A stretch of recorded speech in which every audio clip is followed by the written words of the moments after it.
Hello everyone, this is Sheba Joy. Welcome to my channel Zion Shekinah Official. Zion means God's dwelling place. Shekinah is God's glory. Today we're going to talk about Proverbs chapter 25 and it has verses 28. So I'm going to read Proverbs 25 verses 1 to 28. These are more this chapter 25 Proverbs is definitely written by King Solomon, because in the first verse it says that these are more Proverbs of Solomon compiled by the men of Hezekiah, king of Judah.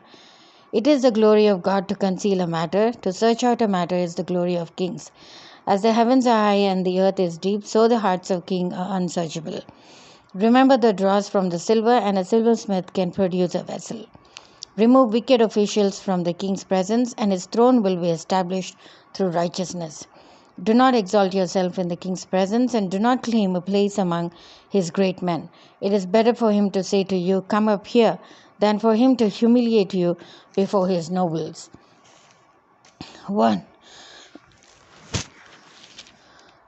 What you have seen with your eyes, do not bring hastily to court. For what will you do in the end if your neighbor puts you to shame? If you take your neighbor to court, do not betray another's confidence, or the one who hears it may shame you, and the charge against you will stand. Amen. Like apples of gold in settings of silver is ruling rightly given. Like an earring of gold or an ornament of fine gold is the rebuke of a wise judge to a listening ear. Like a snow-cooled drink at harvest time is a trustworthy messenger to the one who sends him. He refreshes the spirit of his master. Like clouds and the wind without rain is...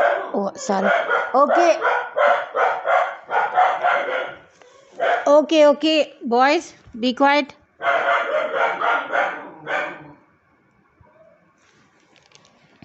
Sorry, guys. So, there are my 3 puppies. Like a snow... Like a snow-cool drink at harvest time is a trustworthy messenger to the one who sends it. Sorry, I had to. My puppies were just barking so much, and so I had to cut. But anyway, let's look at verse 13. Proverbs 25, verse 13. Like a snow-cooled drink at a harvest time is a trustworthy messenger to the one who sends them. He refreshes the spirit of his master. Like clouds and wind without rain is the one who boasts of gifts never given. Through patience, a ruler can be persuaded, and a gentle tongue can break a bone. If you find honey, eat just enough. Too much of it and you will vomit. Seldom set foot in your neighbor's house. Too much of you and they will hate you. Like a club or a sword or a sharp arrow is one who gives false testimony against a neighbor. Like a broken tooth or a lame foot is reliance on the faithful in a time of trouble. Like one who takes away a garment on a cold day, or like vinegar poured on a wound is one who sings songs to a heavy heart. So true. If your enemy is hungry, give him food to eat. If he is thirsty, give him water to drink. In doing this, you will heap burning coals on his head, and the Lord will reward you. Like a north wind that brings unexpected rain is a sly tongue which provokes horrified look. Better to live on a corner of the roof than share a house with quarrelsome wife. Like cold water to a weary soul is good news from a distant land. Like a muddied spring or a polluted well are the righteous who give way to the wicked. It is not good to eat too much honey, nor it is honorable to search out matters that are too deep. Like a city whose walls are broken through is a person who lacks self-control. So, in chapter 5, See how beautifully King Solomon has written this. I mean, who would? It is only the wisdom of God that he is able to write. Otherwise, it's not easy. They're not quotes. To just come randomly to the mind, but they are wisdom. They are pebbles of wisdom. They are rubies of wisdom. They are diamonds of wisdom. Because he not only compares the good and the bad, the holy and the unholy, the wicked and the good, and the ugly and the beautiful and all that, but it's also how he's saying also the almost like the 10 commandments. If you do this, God is going to do this for you. If you don't do this, God is going to also do this for you. So your deeds and all that. So how beautiful so how beautiful is that? So it is very boys, be quiet. So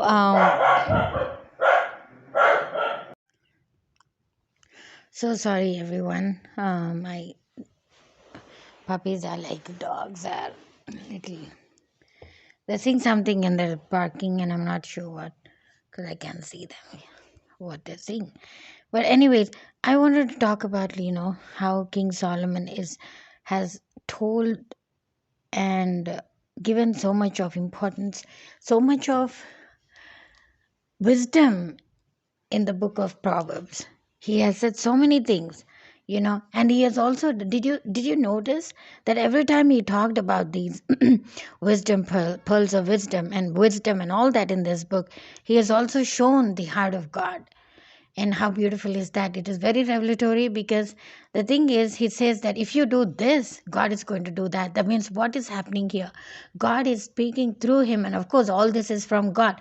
But God is also directly asking him to speak his mind through this book, so that he can do what he wants to do with the people who do the right things and the wrong things. So let's look at some of the verses here. Proverbs chapter 25 verse 4. Remove the dross from the silver, and a silversmith can produce a vessel.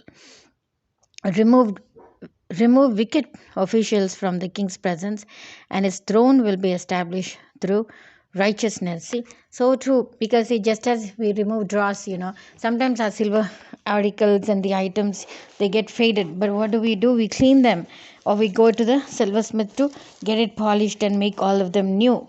So just like that, when wicked people are also removed from the king's presence, then his throne is established with righteousness. So true, right? In governments and all that, where we see in offices and all that, or in any secular places and business places and all that, where authorities are there, and then there is hierarchy and all that, we see that if wicked people are removed from that place, then there is righteousness that is established in that place.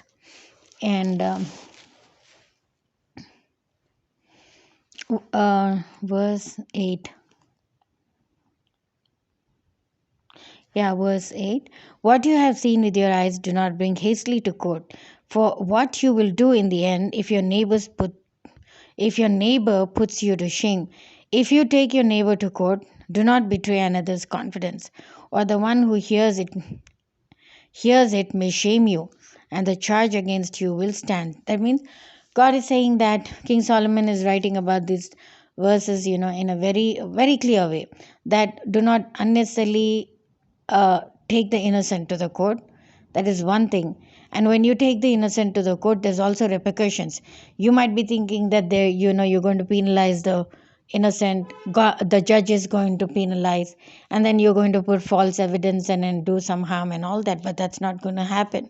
Why? Because in the courts of God, there is justice. And when the innocent person pleads to God, then automatically, even if the judge doesn't want to be is a wicked man, or even if the accuser and the accusers of course are wicked, so even if both are wicked, somehow God will bring justice to that particular innocent person. And verse 15. Through patience a ruler can be persuaded, and a gentle tongue can break a bone. So Patience can do a lot of things, right? Like if you are patient about some things which are good, which are bad, which are tormenting, which are harassing us or torturing us, what will happen? There can be a lot of gain that can come from this. And also a gentle, a gentle tongue can break a bone. Why a bone is the hardest of all the organs in the body. Did you know that? Like it has a lot of calcium and fluoride, and then it makes the bone structure to be really really hard. So actually when you try to break the bone, you actually have to chisel with the seesaw or something like that. And that's exactly the same surgical tool that's used to chisel the bone during surgeries and all. That looks like a that seesaw, like where you, not seesaw, but what do you call that, like a cutting thing, where the wood cutters used actually to cut the wood and all that. So it looks like that. So bone is a very very hard organ in the body. It's a very very hard thing that you can't cut with easily or break and all that. So King Solomon is saying that when a gentle tongue, that means when you speak gently to people, or sometimes, there's a conflict and we speak gentle and not like go into the same mood of speaking or doing the same things that the other person does, then what do? It breaks a bone. That means they become automatically uh, soft and become quiet or become like moved, or something happens. Why? Because you're exhibiting the quality of God. And I've seen that do. I've seen my mother do that many times. Sometimes, I won't name them, but they're dead and gone. But they used to, her siblings, one or two, were very kind of almost very bad to her. And they used to shout being younger to her and all that. But she used to give answers in a very soft manner, very quiet way, and in a very soft, she was very soft spoken and good. So when she did that, of course they they were wicked to the core. They were bad like that, to now shout on a elder sister like that who's done so much for them. But later on they would feel guilty. Later on, that would bother them, and I'm sure about that. So this is what God is talking about. And verse 17, seldom set your foot in your neighbor's house, too much of you and they will hate you. So what is the King Solomon saying? Like if you go to our neighbor's house all the time, like, and wait and sit in their houses and all that, they will hate us. Why? Because when they have things to do, and and then you become the hindrance of stepping into their house and sitting there and not doing anything, they hate you. They will hate you. Instead of being a nice neighbor, they will hate you. So this is what it is. And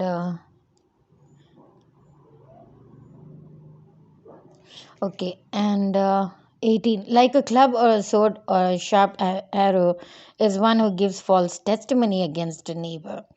See, like a broken tooth or a lame foot is a reliance of an unfaithful time of trouble. See, that's what, King Solomon's clearly saying that, a person who gives false testimony is like a sword. Why?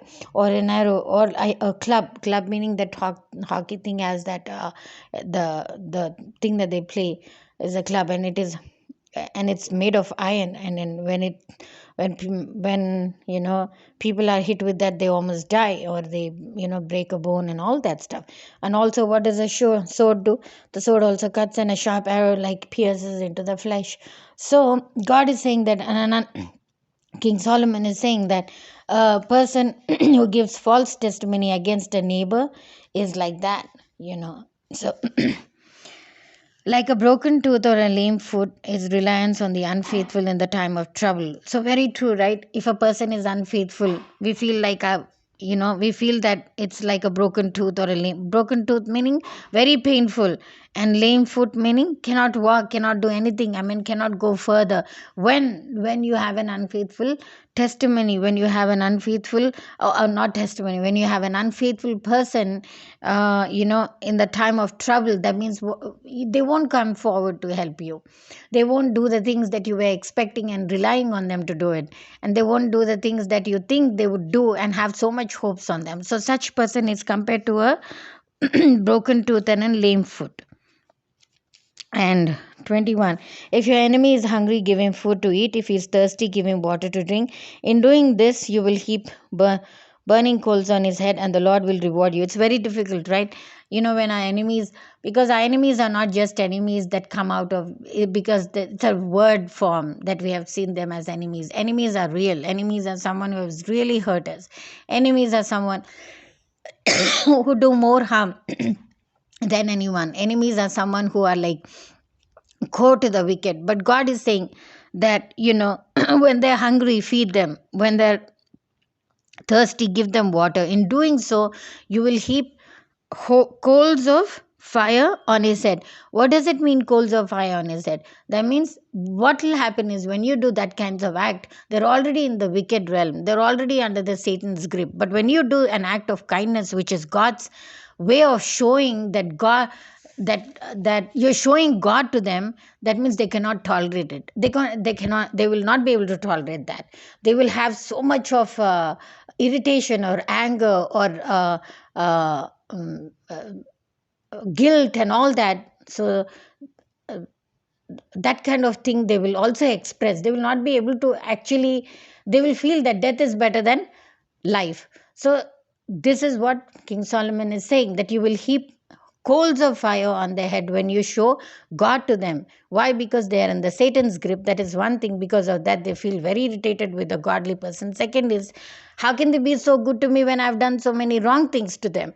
So this is what will come to their mind. And anytime a person is guilty or feeling like that, it is only because, they will not be able to tolerate the good, because all through they have done wickedness, they lived in wickedness, they have done all kinds of bad things. But when you do this, God is saying it will be a blessing to you. Also, it is very hard to do, give food and give water to the water when they're thirsty and all that to the enemies. But at the same time, God is saying it's going to be a blessing to you, but also it will heap coals of fire on the enemy's head. And 28, like a city whose walls are broken through is a person who lacks self-control. Very true, right? Like a city whose walls are broken, like when the city's walls are broken, is also a person who lacks self-control. Self-control means, see, a wall is built for a boundary, or a wall is built for protection. A wall is built for setting up boundaries. A wall is built for saying, this space is mine, that space is yours. Yours. A wall is built so that we know from this side we do what we know, that we are protected, and this is our security. So that's why walls are built, right? But if the wall is broken, that means there are, people intruders can come in. They can be stealing done. They can be and there will not be any securities. So a broken wall is compared to a person who lacks self control. Why self control? It is so important. Why? Because in times of temptation, in times of doing the right things, in times of doing, the seeking the right advice, or going about doing the right things, what do these people who lack self control do? They do everything wrong. That means if some temptation, little bit of if they are tempted little bit, what do? They do wrong. If if they're given money, if they're bribed, they do wrong. Why? Lack of self control. If they're given little bit of drink, or alcohol, they drink. Why? Because no self control. If they fall into any kind of temptation, if they see worse comes to worse, if they are in a wrong uh, in a wrong group where everyone is going to the prostitutes, or everyone is doing a bad thing, what do? They will also go along with them. If money is kept in the house, and then they see that, they steal, what does it mean? they lack self-control. That means they do not understand, they do not have any control over their mind, their body, their spirit, or their soul. And such person is like a King Solomon is talking about a person like that who has lost, who is like a broken wall. So that means without any control of his mind, without any control of his body, without any control of his self will, without any control of his spirit. So such person is too dangerous actually. In fact, they will harm themselves more than they harm others. Why? Because a self control, if a person who doesn't have any self control, they'll do more harm to themselves than they do it to others. Why? Because in the end, what happens? They'll get ruined. They'll become blamed in the society. They'll know that they were wicked. They know that they have done something wrong. Because the thing is, they have put out their things outside, outside the will of God. They have put themselves outside the likeness of God. They have put outside the covering of God. So what will happen? Such people will be totally devastated in the end, totally will lose their life, totally will have lot of problems, totally will have everything that is contrary. They have done everything that they have done contrary to the word of God. They will experience that. They will be judged by God and also people, it says here. So this is what I wanted to talk about, and sorry for rushing. I really wanted to finish all these proverbs, but um, may God give me the strength. And thank you so much for listening. May the Lord bless this word. Thank you.